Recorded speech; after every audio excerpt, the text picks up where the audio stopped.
Most marketing mix modeling or MMM projects don't fail at the end. They fail on day one, the moment you choose how to implement it. And the worst part, you don't realize it until you've wasted months of time, budget, and internal trust. There are basically 3 ways companies try to do MMM, and only one of them actually works in the real world. Why this matters now. Attribution is getting weaker. You're getting soft, brother. Specifically tracking-based one. Privacy is limiting what you can track. So more teams are turning to MMM to understand what's actually driving performance. Now, MMM isn't meant to answer everything. Attribution and incrementality play their own roles, but that's a different conversation. So here's the problem. Knowing that MMM is valuable is one thing, but actually implementing it successfully is something else entirely. The reality is most teams get stuck right here because they underestimate how different the implementation paths really are. The core mistake.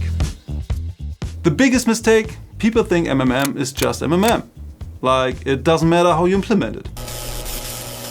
But they are thinking about it the wrong way. The implementation is the outcome. It's like going to the gym. Everyone wants results, but the program you follow determines whether anything actually changes. The path you choose will determine how fast you get value, how much it costs, and whether your organization actually trusts the results. The 3 ways to implement MMM. Option 1. Build it yourself. The first option is building MMM in-house, usually using open source tools like Meridian or Robin. On paper, this looks great. You get full control, flexibility, and no vendor lock-in. In reality, most teams never get past version 1. Or worse, they build something no one trusts. Data prep eats most of the time. Models never get operationalized, and once trust breaks, decision-making slows down. With option 1, you also need strong data engineering, statistical expertise, ongoing maintenance. And even then, it can take months before you get anything usable. So while this approach can work, it's typically best suited for companies with dedicated data science teams and a high level of maturity. If you have them, lucky you. If not, one of the other options is probably best for your team. Option 2, outsource to consultants. The second option is working with agencies or consultancies. You get a nice slide deck, maybe even a model, but 6 months later, nothing has actually changed in how your team makes decisions. Sure, you may think consultants can help you get up and running faster since you're relying on external expertise, but it does come with trade-offs. High cost, limited flexibility, and often limited transparency into how the models actually work.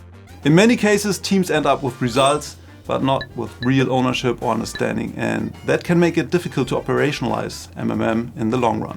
MMM fails when it's not embedded into your decision making, which leads us to the final option. Option 3, use a platform. The third option is using a platform designed for MMM. This approach aims to combine the best of both worlds. You get the value faster, the modeling is already built in, and your team can actually use it without needing a data scientist every time. Instead of building everything from scratch or relying entirely on external partners, you get a structured way to implement MMM and actually use it in a day-to-day decision-making. This is the only approach that tends to scale inside a marketing team, because it doesn't just give you a model, it gives you a way to use it. How to choose? So how do you actually choose? It comes down to 3 things. Do you actually have the people to build this? How long can you realistically wait for the results? And how much control do you really need? Once you are clear on these, the right choice usually becomes obvious. MMM is one of the most powerful ways to measure marketing today, but only if you implement it the right way. Choose the wrong path and you waste months. Choose the right one and you connect marketing to real business outcomes. And one more thing, even if you get MMM right, it's still not enough. No single method tells the full story. The best teams don't rely on MMM alone. They triangulate MMM, attribution, and incrementality testing. That's how you get closest to the truth. A model you don't trust is worse than no model at all.